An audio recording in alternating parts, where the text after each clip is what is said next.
Hey, everybody. Welcome back to another episode of Ask Kati Anything. How are you? Just checking in. How are things going? Things are good here. We are in full pack mode. This will be one of the last things that I film here. I am filming with my friend Alexa. She has so graciously offered her time, so we're going to be answering some of her questions and stuff, but that'll go out later. That's a podcast and videos that will be released in like a couple of months. So yeah, we're just packing up. Movers are coming here in about a week. And so, yeah, anything you don't need in a week, packing. And it's interesting. I haven't moved in 10 years, which is other than my upbringing where I was like brought home from the hospital to the same home I lived in until I went to college. And then it was when I met Sean, I think my mom, rents a house out, doesn't live there anymore, and bought another home. Because, being there where my dad was really hard for her, understandably so. And anyway, so needless to say, I have not moved a lot, or I did not move a lot as a kid at all. And then after college, obviously, excuse me, if any of you went away to college, you know what I mean when you're like, you move from dorm room to dorm room each and every year, and we put our stuff in storage and then pull it back out. And then out of that, I moved in with a girlfriend. My girlfriend Nina and I lived together for the first year out of school, and then you do that like every couple of years you move. And I got so in that rhythm that then, I don't know if you guys heard Sean sneeze, but he just sneezed.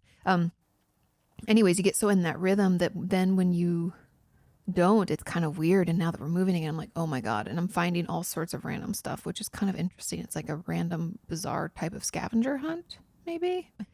Anyway. So we're hanging in there, trying to take care of myself because it is stressful. Even though I don't feel logically stressed, I know physically it's happening. And I know the upheaval of life when you move is always a little stressful, especially because we're moving across the country. So anyway, or halfway across the country, I should say. Excuse me, I just ate lunch and it is really, I didn't even have any dairy. I don't know. Okay, enough about me. Let's get into these questions. Now, I have 8 questions today. Oh, actually 9. I lied. We have 9. And that's mainly because I'm, kind of in a rush. And also a couple of these questions are pretty long. So I want to be able to take my time with them and answer them properly. So let's get into it. Now, the first question says, "Hi, Kati. I'm 22 years old and have a rare genetic disease that is causing my body to fail. I have been sick since I was a baby. My digestive tract is paralyzed, so I have been tube fed for 3 years. With one tube going into my small intestine to give me nutrition, water, and medication, and another tube in my stomach to drain out the bile that builds up." Oh, that sounds horrible. I'm so sorry. "My bladder's paralyzed too, so I have to insert a catheter and drain it every 3 hours so I don't rupture my bladder. I can't move my legs, so I'm a wheelchair user. I have a neurological disorder that causes episodes of convulsions that shut down my airway, but I remain conscious until I pass out from lack of oxygen. This sounds so traumatizing. I'm so sorry. I once had to be put on a ventilator briefly as I stopped breathing altogether during a convulsion episode. My organs and body systems are malfunctioning and then shutting down one by one. I've had 26 surgeries, 15 of them in the past 3 years. I've reached and gone beyond how much pain I can take. I'm prescribed daily fentanyl and morphine, which make the pain manageable, but still in pain 24/7. It's possible I only have several years left, but my doctors can't give a time frame as my health is so unpredictable. I could have anywhere from a month or 2 up to a decade or 2. I've had brief discussions with my medical team about possibly withdrawing life-sustaining treatments and transitioning to comfort care only, which would cut my time down to weeks. That was a lot of background info, but my question is, how can I come to terms with and be at peace with the situation that I'm in and that my life is likely coming to an end sooner than I'd like? How can I be at peace with my death without wanting for it to come sooner? I'm in therapy, and this is a frequent topic of discussion, but I just can't seem to accept that this is the situation I'm facing. I'm terrified of the dying process and of leaving my family. However, continuing to live how I am now with never-ending traumatic medical events is terrifying too. I get it. I'll never have the life that I want, but how can I be okay with what I have and know I'm making decisions regarding stopping or continuing treatment because it's what's best for me and not because of fear of death or of the suffering that comes with living? Any advice would mean a lot, and sorry for such a heavy topic. I know when I put this as number 1, I was like, we're just jumping in here because that's what we do. There's, life is heavy. There are shitty situations and things that we can really struggle with. And first of all, I am so sorry. And fuck, man, it is so traumatic. And I can feel the weight of it through reading that background. And that's why I actually decided to read the whole question as is and not try to cut things out, because I think it's kind of important for us all to hear where she's at and what's happening and yeah, where we're going, right? And so there's a lot to unpack. But the first part of the question is, how can I come to terms and be at peace with the situation I'm in and that my life is likely coming to an end sooner than I'd like? Now, I know I've talked about grief a lot in the past, and grief, like I've said, often is attached to death, but not always. And in this case, it is attached to death, but it's more about the life that we weren't able to have. And when it comes to, so I worked with a few women over the years in dealing with miscarriages. And with regard to that, we talk about like the death of the dream of what the baby would be and would become. And I kind of want to apply that same idea here, where it's like the death of the dream. It's the death of what we thought our life was going to be and giving ourselves time to feel it, to cry about it, to scream about it, to be angry. I'm curious if you feel, I know physically you have limitations, but do you feel able emotionally to allow yourself to feel it? Because yes, it's heavy. Yes, it's hard. Yes, it's fucking tragic and terrible and horrible. But are you allowing yourself to experience those feelings as they come and go? Because I'm sure sadness rushes in, and then along with it comes anger. And, and there's all these emotions bubbling up in you. And I really think, again, like the best way to run, like acceptance is our goal. Okay. So if we work back from acceptance, I think a huge part of it is just acknowledgement that this is happening and acknowledgement of what you're feeling, because it's not just that it's happening. It's how we feel about it, because that kind of rolls into the other questions where it's like, I'll never have the life that I want. How can I be okay with what I have and know I'm making decisions regarding stopping? Like, it's all of this is tied up in this. And I think the hugest component of it is, are you allowing yourself to feel it, to acknowledge it, to experience the grief? Because I feel like if we give ourselves an opportunity to just hold that space, like a therapist should be able to assist you with this. So I'd bring this up in therapy if you're not already doing it. And I hope and assume that you are, but it's just allowing for that space. And then I would even encourage you to take it a step further if you can, is in like acknowledging, and I don't want to say that you're not doing these things. I'm just giving some ideas and advice. Okay. So don't think that I'm saying like, you're not doing this, please do this. I'm just saying here are ideas. If you aren't already doing them, let's try them. And like when you said, I'll never have the life I want, are we acknowledging those items? Are we able to do that? Because I do think there is something healing with doing that, with taking the time to write down the things that we aren't going to get to have or aren't going to get to experience because of our illness. And I think making that list and grieving them individually or as groups could be really helpful. I also wonder if EMDR could be really beneficial for you because of the trauma and the symptoms that come along with that. Could be making your physical pain and physical symptoms worse. I don't know, but we are connected, right? Mental and physical health, same thing pretty much. Our brain's the hard drive of our body. And I know that when we have, very overwhelming situations, very traumatic situations, especially like medical traumas, you've had repeated medical traumas, I think EMDR might allow you to have some kind of reprieve, some kind of lessening of symptoms. I don't know. I'm just throwing that out there as an idea. So consider that.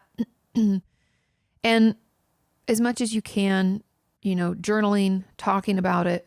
I know people like your family probably doesn't always want to talk about it, but find someone who's open to at least having those conversations with you. I would also encourage you to join a support group. Back in the day, so when I was was I an undergrad trying to go into grad school? I really have always not enjoyed, that's the wrong word, but I've always found hospice work to be really fulfilling. Was very interested in that and trying to maybe work in that system at some point. I ended up working in the hospital system, but I didn't end up going into the hospice care. They weren't hiring at the time, and life is interesting that way. But one of my professors, Dr. Lisa Bauer, who I love, and she's amazing. I think she's in the Midwest now, but Lisa, we had so much fun. we used to drive down to San Diego and take these hospice courses, or not hospice courses, but it was courses to work in hospice. And it was part of the grief and grieving course. And you could become a certified grief counselor. So it was like on top of, my psych degree. Because at this point I wasn't in graduate school. I was just going to start like the next semester. I could be a certified grief counselor. And I took all those courses. And the one thing that I will tell you that they preached over and over and over and over and over again is support groups for not only the people who are suffering physically, but also their caretakers and family who are suffering in their own way as well. And there are there are support groups for both types of people. And I even know personally one of my favorite psychiatrists in the area, Dr. Brofman, he used to say that he felt all alone. His wife had some chronic illness issues. And he'd felt so alone and so guilty for being tired of taking care of her until he found his support group. And so anyways, I say all of that just to say that I think there is some healing and some peace that comes in those support groups. And from hearing maybe what you can't find words to express said by someone else, I'll tell you, even personally I've been in support groups off and on, through my teenage and college years. And sometimes people in groups just use their own words, and it's like I can hear it and I can absorb it, and it feels like it's the words that I was trying to find but wasn't able to. And there's just something really powerful. Also just the reminder that like we're not alone. And so that would be I would encourage you to try that out. I would encourage you to find a group, a support group. Ask your hospital. They probably have everything's online now. So just start asking around. Ask your therapist, ask your treatment team, anybody who you see. Ask them if there's a support group for people with chronic illnesses, because I'm sure there is. I would even Google it again, because everything's online right now. Thanks to COVID. That's actually one of the silver linings, is that it can be easier, especially for those of us who, mobility is difficult. We can hop on our computer and we can get some support. So along with allowing yourself to feel what you got to feel, I don't care if it's extreme rage and anger. That's okay. Maybe if you don't feel like you can express it physically, maybe it's something that we try to listen to music that supports that, or make art of it, or, make a collage or anything that we can create. Maybe you can create something on like your iPad or your computer, something that represents how you're feeling. And maybe doing that every day just to get it out can be really, really helpful. And yeah, I'm really sorry. It fucking sucks. And I wish I could do something to make it better for you. But I think allowing ourselves to feel what we feel and not thinking that we have to have the answers, we have to know what we want to do right now. Because also I know that the pain and the medical complications can make you feel like you just want to end it now, because it's not going to get any better. And we can feel like that's the only logical choice. But no one says that today is the day you have to make that choice and come up with that answer. You can take your time. You can think about things. You can allow yourself to feel what you want to feel. Is there anything that you would want to do that you're able to do now?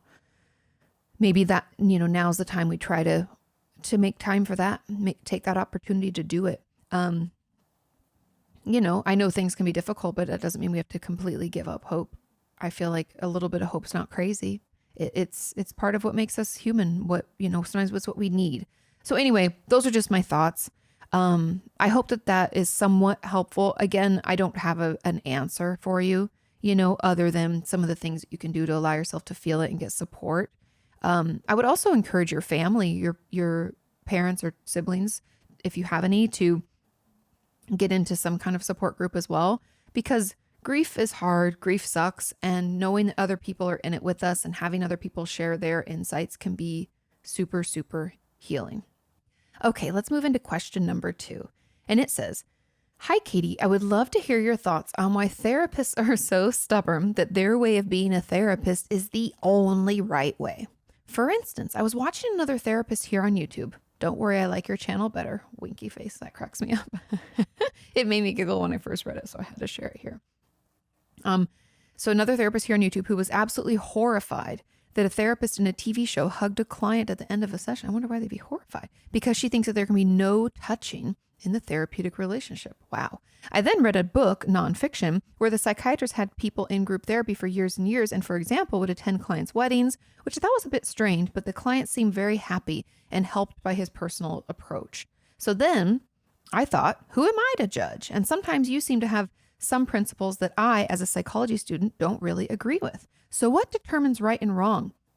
And why are therapists sometimes closed-minded in those regards? I'm genuinely curious. I thought this was a great question, and I always love our audience for challenging me to think about things and consider, because I definitely have my own strong opinions about therapeutic approaches and techniques and things that I would and wouldn't do. And a lot of it has to do with the modalities, meaning the styles of therapy that we practice tend to become kind of part of the way that we are a therapist. Does that make sense? Like, for instance, I do a lot of CBT and DBT techniques, and those are the tools that I pull from. Although I also do some somatic experiencing stuff. And as I've read stuff over the years for you guys and done research, then I'll pull from those things too, because, also you guys will tell me certain things that I should try. And, I just kind of grab, and most therapists do this. You pick and choose from a lot of different things, but we can get stuck in our own belief system or our own rut about what's okay and what's not okay. Now, I think some therapists have egos. A lot of professionals have egos, let's be honest. And especially those in the health field. I've struggled years with psychiatrists, especially when I worked in the hospital system, trying to get them to hear me as a lesser than, person within the system, because I'm not a medical doctor, because I'm a licensed therapist.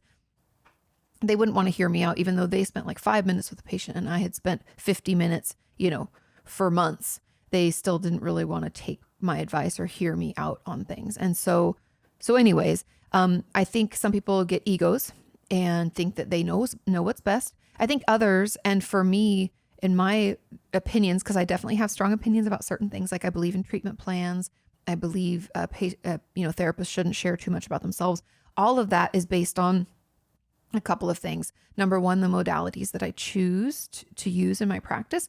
And number two, what I've seen work and hurt and hinder progress in my sessions with my patients, or things I've heard reported from either you or my patients about past experiences, right? Good or bad.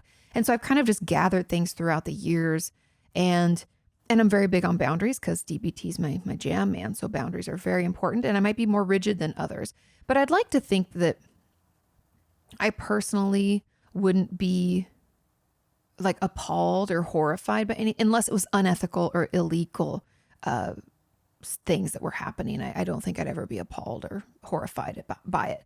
But that's why I'm not a big fan. And I don't know if this is the video that you're referencing, if this is what was happening, because I don't know who this person was or what this video was. But that's why I'm not a huge fan of, therapist reacts to blah, blah, blah, or because people definitely amplify their quote unquote reaction to engage with people and to make it more entertaining. And I know that this is to the detriment of my channel and my views, as I don't do that kind of thing. Yes, it garners a lot of views. Yes, people love that type of content, but I just prefer to talk to you guys, to educate, and to do things a little bit differently, just with what feels good for me. Now, am I going to judge that therapist and be like, damn it anyways? No, that's fine. This is their channel. They do what they want. But I think by and large, people who are professionals, number one, like to do things the way they like to do things, because we can be really stubborn and think that we know best.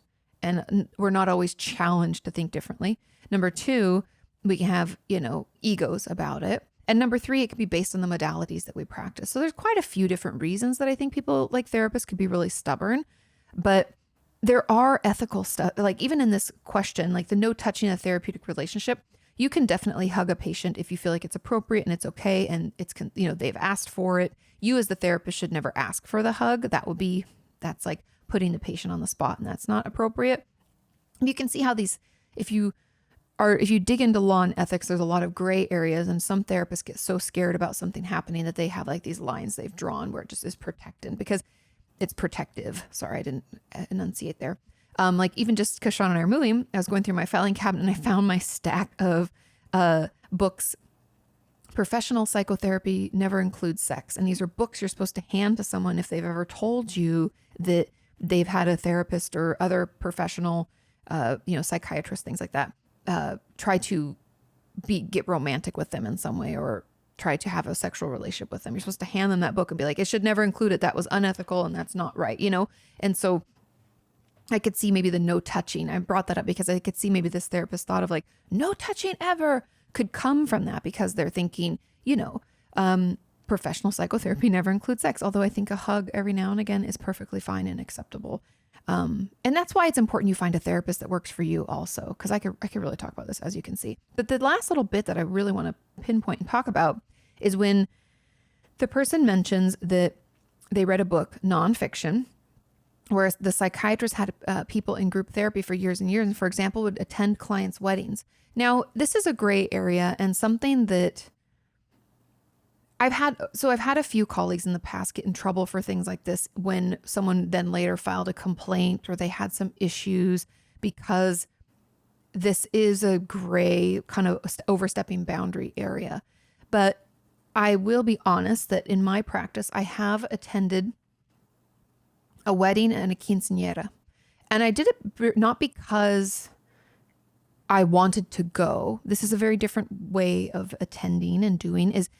It was more of a congratulations / it meant a lot to them that I was there because they saw me as part of that process. And I actually even attended a graduation, a high school and college graduation. So I've attended some events. I don't do it regularly, but it's something that you can do if they ask you to, and you get to decide. And for all of my patients, when I did do something like this, you never stay for like the party, like in a wedding, you don't stay for the reception other than to congratulate, say hi, do the thing you're supposed to do, leave the card or whatever. And then you leave.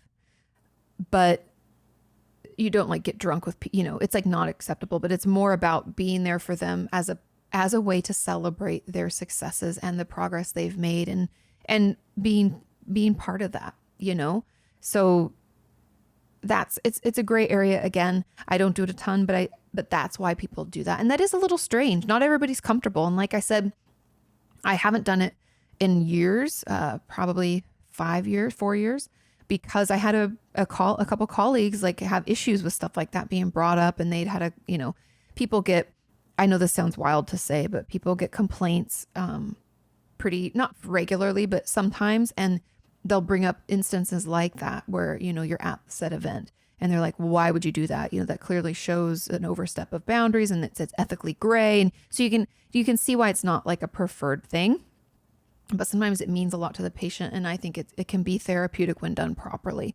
Again, I just kind of pop in and out of those situations, show up for them, make sure they saw me, talk ahead of time about what they expect me to do. If anybody asks who I am, I will say what they want me to say about how I know them.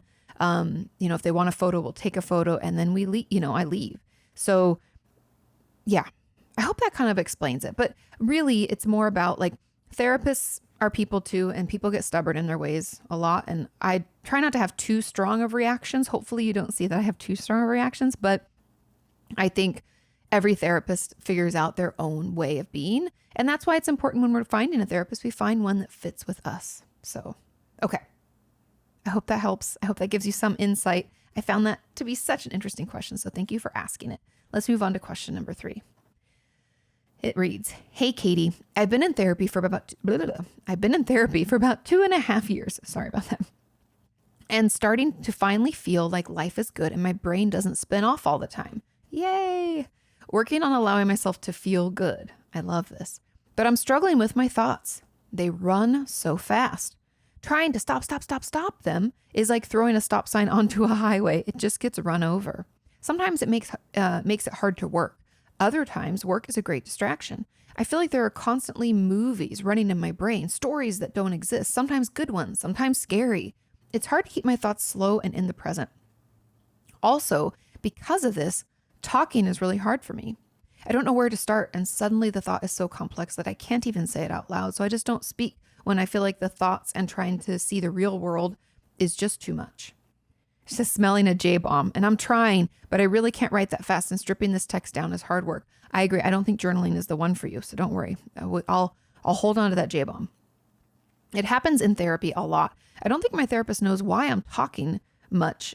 I'm not talking much. It also happens outside of therapy, and writing this down almost gives me a heart attack, even knowing that no one knows who I am. Yes, there's a lot of shame and anxiety involved, and I'm intellectualizing my way out of this rambling thread. But how can I talk about this? Where does it come from? How can I get better? Obviously, there's a lot more going on, but no one will read that much. I read it all. I'm not going to apologize for my English since it's not my first language, because it's probably not that bad. # bridge statement. I love that. Welcome to my racing thoughts. Lots of love from Germany. So I love this because I think a lot of us feel this way, where it's like our thoughts spawn thoughts. It's like they're just breeding, and one turns into 100, and 100 turns into 1,000, and 1,000 turns into 1,000,000, blah, blah, blah. It just gets bigger and bigger and bigger. And traditional thought stopping might not work for you. So the stop, and the journaling, let's just ignore that. Now, this is going to sound weird, but what if we set aside some time every day, or maybe it's the first thing we do in the day, where I think we're going to, just to preface this with, we're going to have to do some trial and error to try out some different things. Okay. And I have a couple of ideas, and then one that you've probably already considered, but I'm going to mention it in case you haven't. Now, what if instead of trying to stop them, what if we were curious about them? Again, we don't have to write anything down. Don't have to put it into words. But what if instead of trying to stop them altogether, what if we participated a little? We're being scientists here. We're doing some research. And I want to know if you listen to them and consider them, do they get faster or slower? Let me know. We have to check in, okay? If they get slower, then here's what our answer is. Our answer is they just get louder and faster because it's like worry thoughts, and they run away with each other. And they like build on each other, right? It's like they don't feel heard, so they keep multiplying. You know, it's almost like a toddler might start throwing a little bit of a tantrum, but if we don't tend to, or even a baby, let's just say baby because it's easier. If a baby kind of starts fussing and we don't tend to them, it can turn into a full blown loud cry, right? And it can escalate from there, where they do when they can't even get their breath in because they're completely melting down. So that can happen, and it's almost like our thoughts could be doing that. I don't know if that's it, but I'm just curious. If we didn't try to stop them or ignore them, and instead tapped in and paid attention, what happens? Let me know. Does that help? That may work. Now, on the other side of that, is there a certain theme to them, and can we check our facts on it? So a lot of times these worry, anxious, running thoughts have themes, and the theme could be something like, I'm not doing enough, I'm not good enough. It could be something bad is going to happen. Like, where is it coming from? Because if we can kind of trace back a little bit to the origin of these thoughts, or whatever the main worry is, that gives us information about what to work on in therapy. And if you find the worry thoughts are something like something bad is always going to happen, I would encourage you to, in some way, let your therapist know that you might be struggling with OCD, because your worry thoughts have become, I don't know if you feel like you have to do compulsions. Obviously, those are things you check in with, but you can just let her know that, like, my worry thoughts are born out of X or Y or whatever. Or if our worry thoughts are more, ruminating on the past and the future and blah, blah, blah, all over the place about things we shoulda, coulda, woulda done, things that we want to do, but we don't think it's ever going to happen, all of that, then it's definitely straight up anxiety. And there are ways to work on this. I have an anxiety workbook that I did a few years ago, and then I've completely redone it and revamped it. It'll be coming out here. It came out May 1st. So I think it actually already is out now. I'm trying to think of when this is going live, because I'm recording this before we move. But yeah, so you could check out that anxiety workbook. It has a ton of tools and ton of skills and things you can do. I have tons of videos about anxiety. My true belief about anxiety is that it's born out of our struggle with self-confidence. And I have videos about how to build self-confidence, like noticing our self-talk, right? What are we saying? Also putting positive out there in the world. So being nice to strangers, or just thinking nice things about people. Then we can do those bridge statements. That's helped too. It's kind of in the, in the thoughts and stuff. And then building mastery is another great thing, like getting good at something. Those are just some ways that we could work on ourselves and our confidence so that maybe our anxiety goes down. Again, we're going to be detectives, or researchers. We're going to try out some of these hypotheses and see if any of them work, if any of them fit. But those are just some of the tools and techniques that I would kind of want to try with you just to get an idea of it. And then finally, and I don't know how this works in Germany, but medication can help with this somewhat. Now, I know a lot of people don't love medication, and I understand, and there can be plenty of tools. Like you could try to force yourself into like guided meditation. You know, there's tons of apps like Headspace or Unplug or any of those that have guided meditations that you can use. You could try those and see if that kind of calms your anxious mind and your, what we call the monkey mind, where it swings from thought to thought. That might help. It technically will over time, but it can be really hard and trying at the beginning. But if you can stick with it and try and focus on the breathing and do it, that could help too. But medication could be there as well, because medication for anxiety or like SSRIs, SNRIs is what I'm talking about. They can really help with this and maybe take the edge off, meaning just bring down the speed with which your thoughts race so that you can feel like you can function. Like, because if work gets really hard or it's just too hard to get out of it and none of the regular thought stopping techniques are working, and maybe we tried other things, it doesn't work, medication's there for you. It doesn't mean you have to be on it forever, but it could be something that we utilize so we can figure out what's causing this and what the trigger is. Because there's definitely a reason and there's definitely some kind of root. We just have to figure out what that is. Where is that coming from? What am I really stressed, worried, overwhelmed about? But yeah, let's be curious. We don't have to be judgmental. It's okay to learn. And again, I wish I had I feel like this is like the theme so far is like, I wish I had a straight and direct answer, but those are just some of my thoughts and some of my hypotheses. And I would love for you to test them out and give them a try. Racing thoughts are very common, especially when it comes to anxiety disorders. And if we can figure out either the root of our anxiety or whether we can figure out, a medication that works for us or a way to calm our mind, whether that's through meditation. Also, exercise helps some of my patients, but I know that can be tricky now with COVID. But it only works to distract for so long. So it can be like a way to distract and deal. But at the end of the day, we want to make it so that this isn't continuing to happen. And once we stop distracting, boom, the thoughts come. So we'll have to find some ways to kind of cope with the root of that, whether it's like lack of self-confidence or, maybe it's something to do with the way we were raised. Maybe one of our parents was really anxious. That can cause that as well. Anyway, keep me posted. I hope some of those ideas give you a place to start, but it will really help. At least it might not make it perfect or go away, but it will help. Okay. Question number 4 says, "Hi, Katie. Happy Thursday." Happy Thursday. Says, "I'm just wondering if you could talk a bit about being self-destructive and what that means in relation to our mental health. I always hear the word being thrown around, and I'm just wondering if you could explain it a little bit. Does it mean smoking, taking drugs, starving yourself, etc.? I feel like I've always been a very self-destructive person, starving myself, self-harm, smoking, etc. And I'm just wondering if that's something that I should talk to someone about. Is it a result of trauma, or is it just something we start to do? Thank you. Lots of love from England." Happy to talk about this. Now, self-destructive behaviors can be a lot of things. I've had patients use self-destructive behavior. It's a defense mechanism, by the way. And for some, it's a coping skill. So self-destructive behaviors could be anything from isolating to not feeding ourselves to smoking, drinking, self-harm, things like that. We can like implode our relationships. We can like start fights with people. There's a lot of self-destructive, even impulsive spending and buying. We can put ourselves into a financially stressful situation. There's a lot of ways we can self-destruct. And I'm always I'm always looking for the why. So why are we self-destructing? What is it triggered it? When did this start? Do we feel the urges to smoke, self-injure, starve ourselves at a certain time after certain things have happened? Can we track that back? Can we be a little bit more aware? Because it's the mindfulness and awareness that will help us better understand why we're doing it so that we can stop doing it. Does that make sense? I hope that makes sense. Now, when it comes, and that's how it relates to our mental health, is we can do all these things that like make our life harder. And I know a lot of people would think that we can also have self-destructive thoughts. So we can have what I would call like It's a non-behavioral self-destruction where we just have thoughts about like, well, this is never going to work out, so I'm not even going to apply for that. And we can not do things, like have the absence of behaviors because of our self-destruction. So don't always think that we will see something. It's almost what we call, in the psychology field, we call it like negative symptoms and positive symptoms. Now, negative symptoms are when something's missing.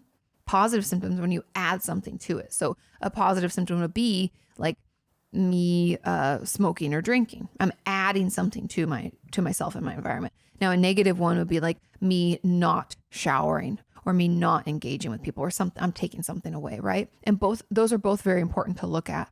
And we really do it as a way to, there's a ton of reasons, but I'm gonna give you some like general themes, okay? So we can be self-destructive for one, because it's very comfortable. Now I know you're thinking, Katie, self-destruction is really fucking uncomfortable. I don't mean comfortable like enjoyable. I mean, we're used to it. We know how it feels and we know what to expect. And the opposite, maybe, I don't know, enjoyment, loving ourselves, thinking positively, that seems overwhelming and scary. And we don't know where that's going to take us. So we just would rather stay away. So self-destruction can feel very comfortable. We can also do it, number two, because the thought of being happy or even the thought of feeling any feelings, negative or positive, however you want to rank them, although all feelings are fine and they're all just feelings, right? That's all they are. The thought of even feeling a feeling just seems overwhelming. So I'd rather numb out, because most like starving myself, self-harm, smoking, that all seems very numbing. And a lot of self-destructive stuff is like a distraction away from the other things. So it's distracting us from the feelings that we maybe aren't ready to feel or don't really want to feel or aren't really sure, And so we can do that so that we don't have to deal with it.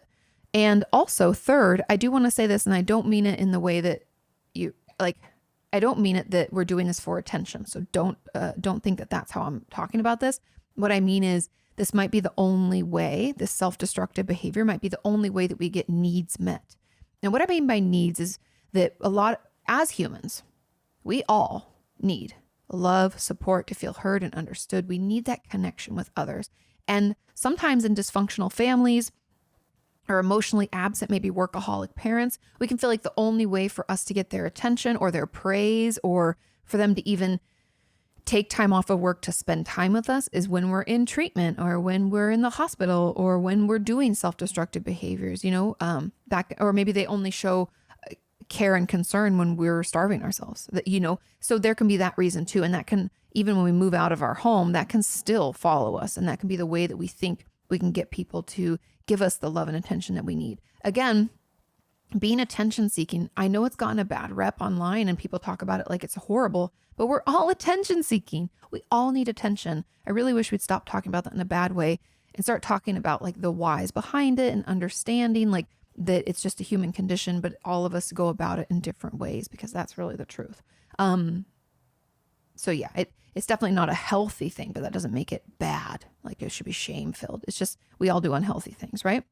Okay. And the final component of this is it a result of trauma or just something that we start to do? It can be a result of trauma. Everyone's going to be different. And I know that answer sucks, but that's what I got. And I'm sorry. Trauma could cause this, definitely, because numbing out is can feel very necessary when we feel overwhelmed by an experience or situation or multiple experiences and situations. And it's not just something people start to do, but it can be a way that you cope. And so I guess just being really curious about when your urges to starve yourself, self-injure, and smoke occur. And I have videos about coping skills. I have videos about safety plans. I talk about impulse logs all the time. Those are all ways that we can better manage. But if we can figure out what your triggers are and why we're doing it, kind of like what purpose it serves, I think it's the numb out. But the more we learn about why we're using those self-destructive behaviors, the better able we'll be to like have tools to fight back against them, right? Because they serve a purpose. So we need to fill the void with something, and we don't want it to be that. So we have to come up with other things to do, meaning like, again, going back to like the reasons we are self-destructive. Once we know that, then we can look for ways to better fill that void. Like, is it, I need to do inner child work because my parents were emotionally absent, and so I need that work first. I need to see a therapist. Or Is it I need more contact with people? I need more attention from others. I'm very isolated. How can we get that? Can we join a group? Can we talk to other people? Considering those things, I think it'll be really helpful. Once you kind of know where it's coming from, then we can get into some of the ways to better manage it. With that, let's move into question number 5. It says, Katie, it has been 3 months since I first asked this, and I would really like an answer, but I never get enough likes. Well, you got to answer today. And also just FYI, you guys, on my Patreon page, if you have a question that you really need answered, at the $20 tier and above, each month I answer your questions. I reach out to you via message, ask you for your questions, I pull them together, and we have a live stream. And it's usually like anywhere from 3 to 4 hours long. So I answer a lot of questions, usually anywhere from 30 to 50 sometimes. So you can pop over there. Okay. Is it normal to put yourself aside and want to help others, especially after a death of a loved one? My stepsister passed away last year, right before Christmas. And I want to make sure her 5 sons are doing okay, because not only did they lose their mom, but it was during the pandemic. Would this be considered complicated grief or trauma?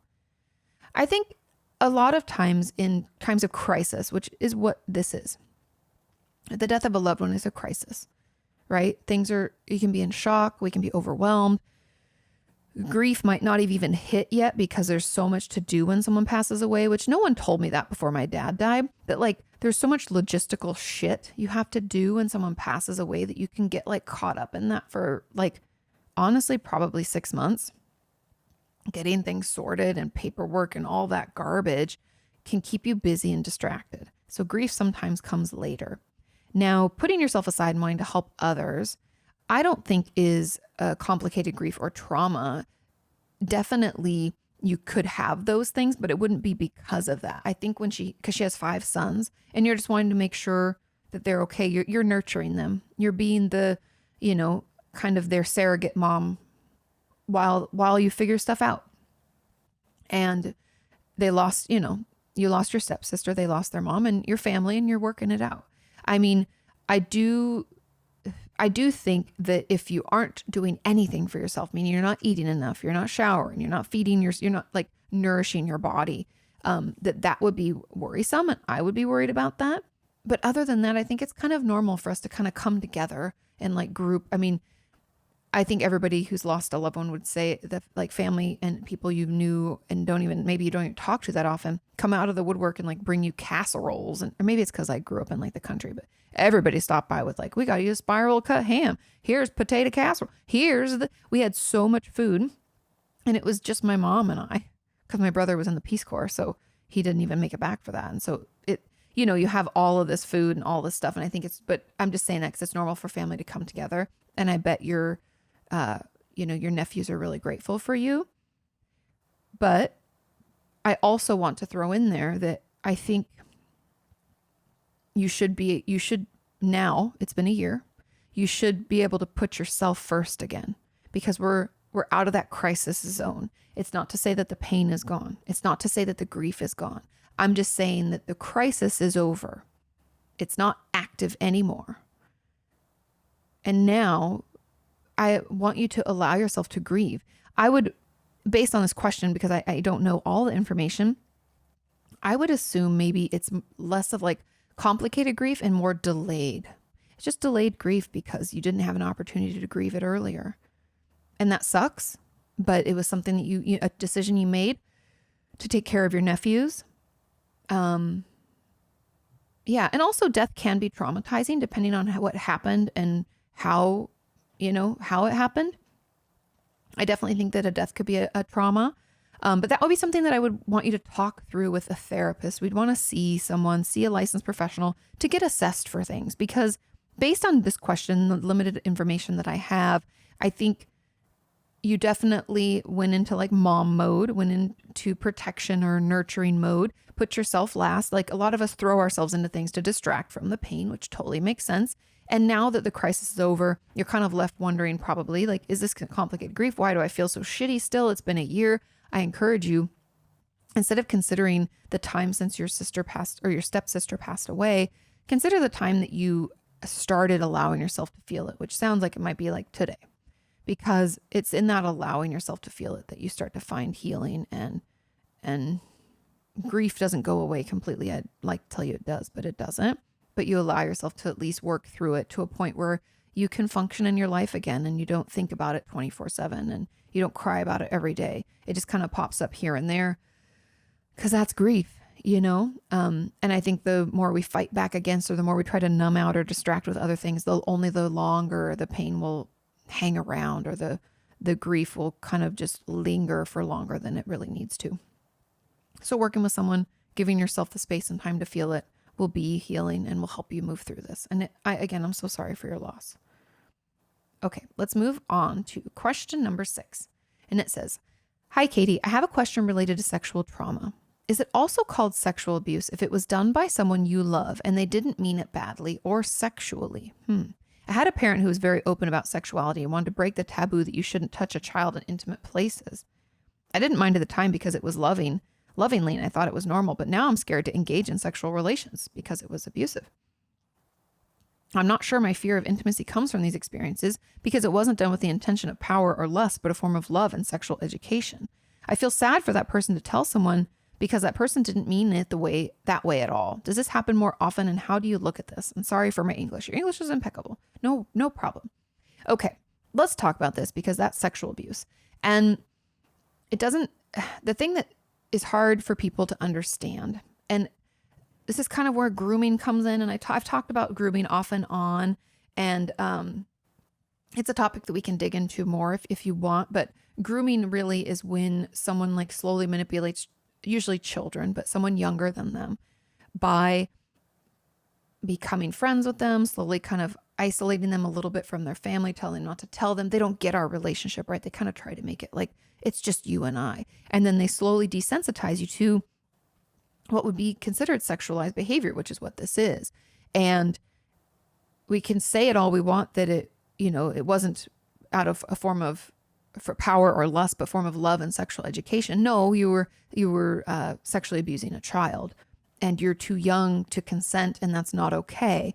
And just because you loved someone doesn't mean that they won't hurt you. And I know that that is very hard to accept. And I also want you to know that it is completely okay and very common to acknowledge the abuse and the issues that you're having now as a result, and still love that person and see them as, a parent or a guardian or a sister, brother, whatever, and care about them. That happens all the time. I especially have a lot of patients over the years, and even viewers, who've told me that they've fallen in love with their abuser, and then there's shame and embarrassment with that, and confusion around the fact that, well, then they go into prison, or then, my parents wouldn't let us see them anymore, or, all of this stuff. It can be very complicated, and it's really, really important to talk to a therapist about it. And so, yes, it's still called sexual abuse because it was sexual in nature. It doesn't have to be having sex. They should not be doing that to you. And there's a reason that you don't touch children in intimate places. It's not a taboo thing. It's the way that it is and the way it should be. Children are innocent. Children are too young. Children don't understand. And we have to protect them, especially from abusers. And yes, children can be curious, and yes, children, should learn how to take care of themselves slowly but surely, but that's not the way to do it. And you don't teach children about sex education that way. Children can learn through images and diagrams, and that's how I learned. And no one needed to touch me to tell me about it. Do you know what I mean? It's very inappropriate. It is abusive, and even as I talk about it, you guys can tell I'm very upset with that person. Not the person who asked the question, the person who did the abusing. And so, yes, I'm sorry that this is affecting you, but I'm not surprised it's affecting you. That's not appropriate. And there is a reason that you don't touch children that way. There's a reason it's taboo, because it's wrong. It's not taboo, it's wrong. So I would want to redo that language that's not the right word. And I think that, because children don't understand, we can get ourselves in situations that aren't safe, and we don't know how to say no, and we think everything is fine because we trust in our adults, right? Because they're the ones that are supposed to take care of us, supposed to tell us what's right and wrong, and we learn from that. But when someone takes advantage of that, it's very upsetting to me, and I'm sorry that happened to you. And I would reach out to a therapist, start talking about it, start processing it, so that you can live a healthy, happy sex life as an adult. Because don't allow that person to take any more from you and try to pretend that it's normal. Because that was definitely kind of grooming behavior. They did it slowly, tried to tell you it was done, for sex education and out of love. Unfortunately, a lot of abusers do that. And it doesn't make it not abuse. It's just a different way to manipulate. And so I'm sorry that happened to you. Okay. Question number 7 says, "Hi, Katie. I'm embarrassed about asking these questions, so I hope no one I know sees them. You're safe in our community. Do not worry. I had an emotionally unavailable mother growing up. When I was 16, I opened up to her about my male and female cousins sexually assaulting me on different occasions. I can't seem to remember much about what her initial reaction was, but I remember she basically said that I should let it go and I'll feel better. Oh, no. Never again did I talk to her about anything. I suffered from depression, eating disorders, self-harm, traumatic experiences, and suicidal thoughts for years. And I'm now 23 and have come to the realization that throughout my life, I have yearned for attention, affection, and love from older women who I tend to attract. You had that mom hole because your mom, that void, kept trying to fill it with other women because she didn't fill it. These older women have been teachers, school counselors, and recently my midwife. I start to yearn for them the moment they give me any sort of feeling like they care or any type of motherly affection. At first, it starts off as messaging back and forth, then them helping me through a past trauma. Then I become very attached and turns into an obsession to talk to them, see them, and simply hope that they don't leave me. Sounds maybe a little like borderline personality disorder to me. I've never acted on my feelings and have always kept them inside because I'm weirded out by the fact that I feel this way. I wonder, I'll read on, but I'd be curious if there's ever been any urges to self-injure, because a lot of times when we're kind of like that quiet borderline and we like hold it in, depression is very common, anxiety is very common, and self-injury is very common. Okay, but last year, after my long-term relationship ended, I had nowhere to go, and I reached out to my 6th grade teacher who I've kept in contact with since 6th grade. I moved in with her, and as time went on, I opened up to her about my feelings I had because living with her brought the whole mothering things back all over again. Well, it destroyed what we had. She was weirded out, and I felt so upset. Is it possible that I created something in my mind that was clearly not real? How do I stop these attachments to older women that give me the slightest bit of affection and attention? The same obsession and attention is happening now with my therapist and midwife. I had a baby back in February 2021.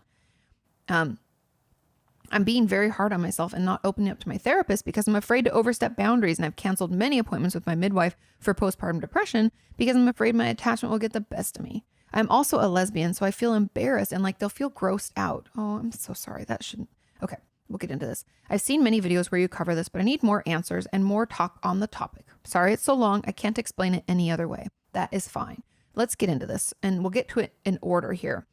So the woman, the 6th grade teacher, your first question says she was weirded out and and I feel so upset. Is it possible I created something in my mind that was clearly not real? It's not that you created something in your mind that wasn't real. What happens is we are trying to turn one relationship into another, and it just can't. We're trying to turn a relationship that we've had with a teacher over the years and kept in touch with, what she probably saw as, kind of just like teacher student, but we're really, close, and I'm part of like her support system. Seeing herself as probably part of your family in some way, but trying to put someone into that mother figure and that you're like obsessed with them and you need them around all the time. You need to talk to them and you just love seeing them and you want to be with them forever. And I'm not saying romantically, I'm talking like platonically, like family. When you try to place someone who is a family friend or close friend of yours into that mother role, it doesn't work because 99% of the time that person also, it won't work for you because, and I'll get into that a little later, but it never ends up working out. But trying to fill that can be overwhelming to someone who saw it, like, as I said, just like as a casual family friend helping you out in a tough time and like happy to be there and support you and all of that. That's totally fine. But again, we can't place them into that deep mother role because that's not who they are, right? And the reason that will never work is because when we have, I would suspect this is borderline personality disorder, or at the very least, some attachment-based issues and maybe complex trauma.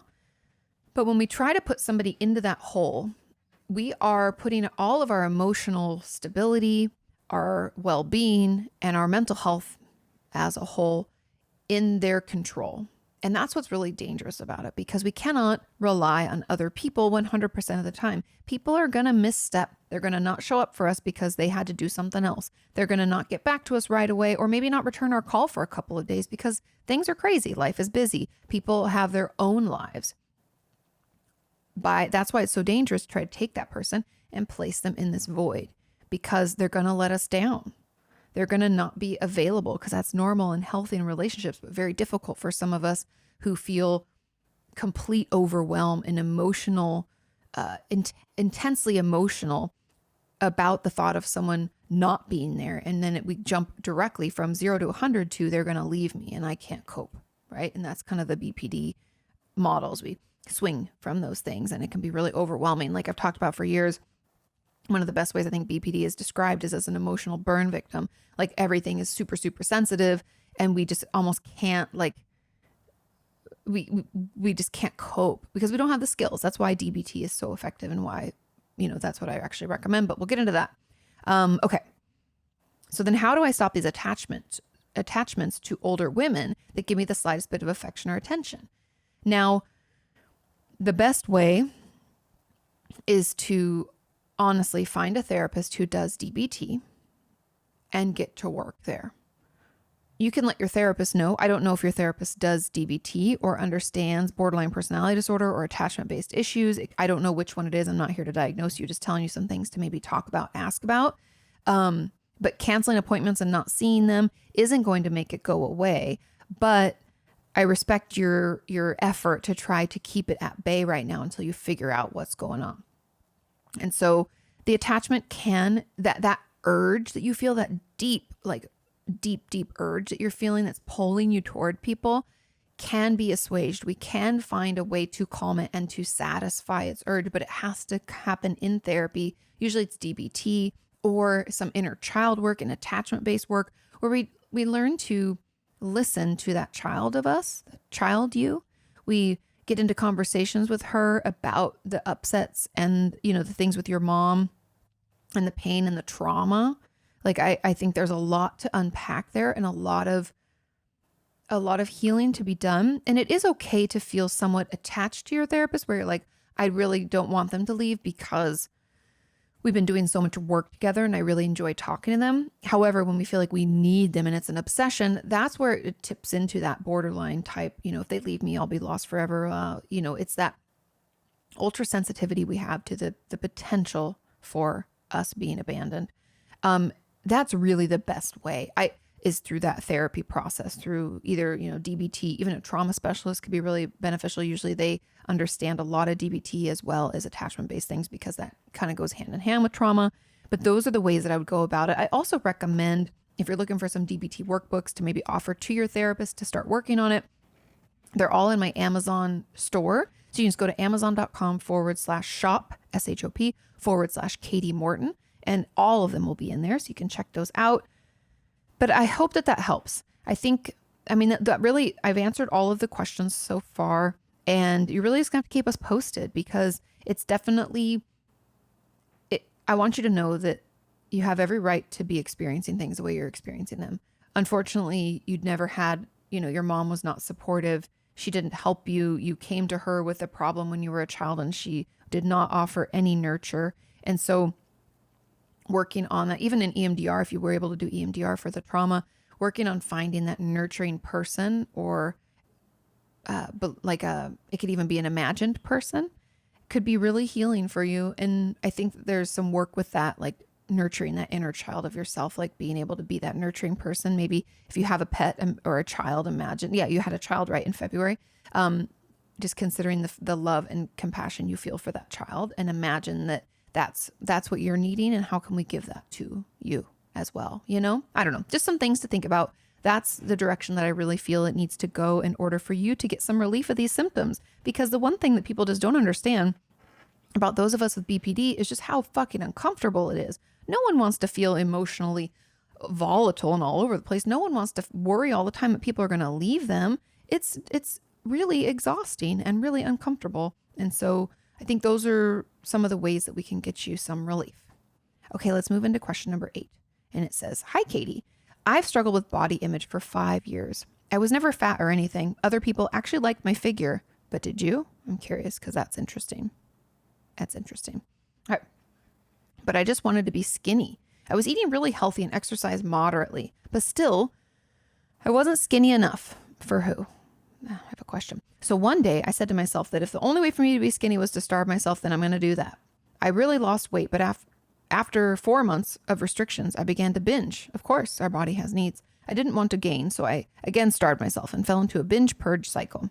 After 4 months, I stopped starving myself, but still couldn't stop binging, so I started self-inducing vomiting. I'm stuck in this cycle. I'm only 16 and my parents don't know. I don't want to do this to myself, but I can't imagine telling all that to my parents. I don't know what to do.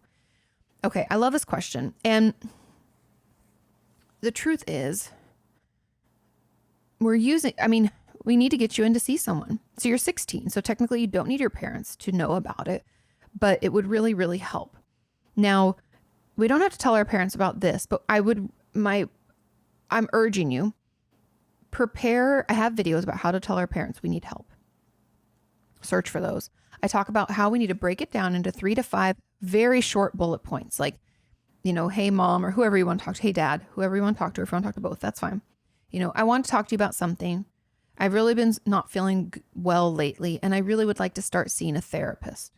You don't even have to give more details than that. They'll probably ask, but you don't have to give it. And then say, I just really would like you guys to help me find someone that's on our insurance, or that you can take me to, or sign me up so I can get on a wait list. However your system of care works where you live, ask them to help you with that. And then we get going, because the sooner we get in to see someone, the better, because eating disorders are just coping skills. It could be a coping skill for our bad body image. It could be a coping skill for depression, anxiety, a lack of self-confidence. It could be coming from anywhere. It could be a past trauma. I don't know. I don't have any indication of that in this question, but I'm just throwing things out there. It could be any number of things. And we need to figure out why it's here, what purpose it's serving, possibly get a dietitian down the road. But again, we don't have to tell our parents everything right out the gate. We just need to get in to see someone. And so that's what I would say to them. And if they say like, you seem fine to me, because some parents will do that. Well, you don't seem depressed to me, or you don't seem to be having issues, and be like, I've been hiding it from you because, I didn't know how to cope and I thought I could deal with it on my own, but I can't. Okay. So rewind this back. Listen to that again. Write that down. Just keep it very simple and ask them again for the help. So if they say you don't really look, blah, blah, blah, and you say, well, that's because I've been hiding from you. I thought I could deal with it, but I can't. That's why I need help. Then we ask again.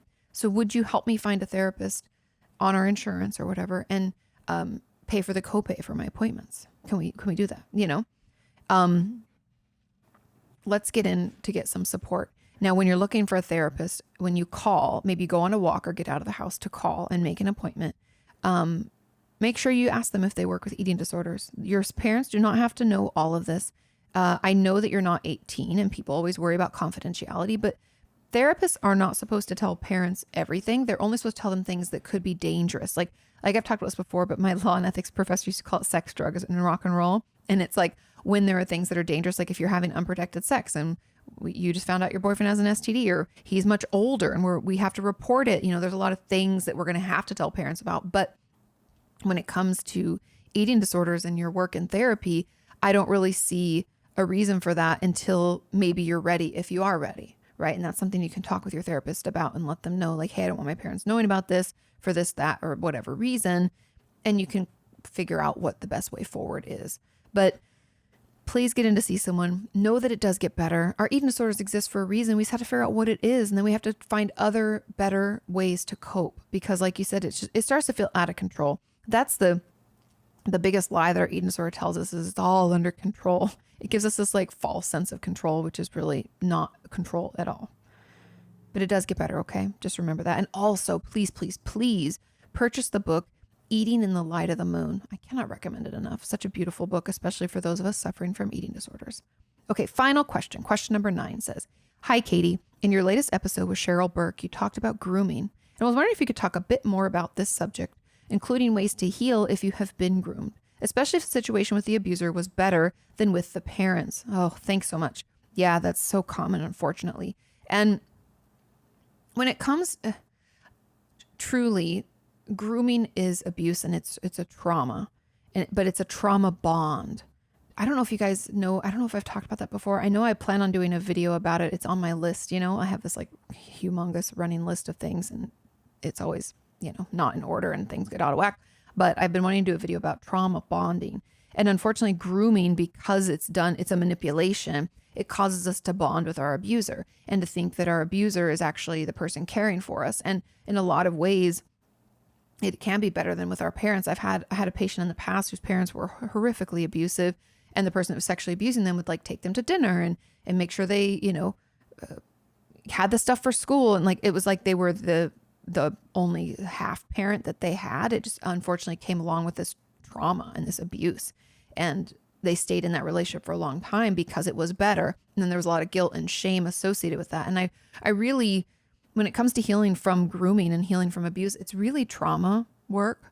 It's really either, EMDR, somatic experiencing, even just traditional talk therapy and putting a trauma timeline together. Because I would guess in this case, you not only have trauma from the abuse, but you also have trauma from your parents. Because if it was better situation with the abuser, your parents probably and most likely were also abusive. So it was like, pick your poison of abuse, But I really think doing that trauma work will help you overcome the grooming. Grooming itself there's not like a specific way to recover. A lot of the recovery is in that trauma work and healing from the abuse. And kind of, in my experience, you guys can let me know in the comments if you don't agree, but in my experience with my patients, a lot of it sorry, my nose is itching. A lot of it can feel like we're untangling this web because grooming is so manipulative, and we can have certain beliefs that actually aren't founded and are potentially the complete opposite or like completely false, right? And so we can struggle to like make sense of it and untangle it, and it can feel very scrambled, which trauma memories are already scrambled. So it's super confusing. And that's why working with a trauma specialist to better understand, to talk about that relationship and the dynamic. And it's okay if you still have love and care for them. That's very common, but we have to process through that. We have to talk about it. We have to feel heard and understood when it comes to that topic, and find our way through so we can allow ourselves to like sit with all that comes up, feel held by our therapist in that room, feel comforted, feel heard, feel understood. And yeah, it's just that's really the only way through, is just through trauma work. And whether that again is EMDR or talk therapy or schema therapy or somatic experiencing.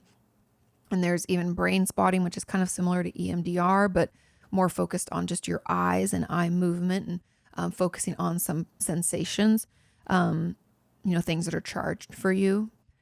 That's really, I'm trying to think if there's anything else that I'm missing here, but it's really untangling that, because when we were groomed, the boundaries can be blurred. We can think that this person is, we're in a relationship with them or whatever, all of this stuff. We can think that it comes along with a lot of shame, self-doubt, embarrassment, guilt, all those things, and untangling that in a healthy environment like therapy is really what I think is best.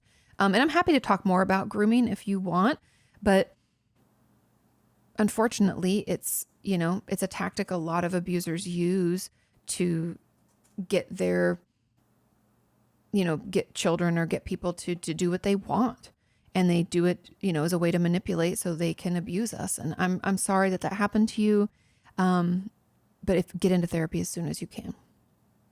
Thank you guys so much for listening. These questions were good. They were definitely deeper and darker this week, but I'm fine with that. I don't want you to think that anything is off limits or that we can't talk about, certain things.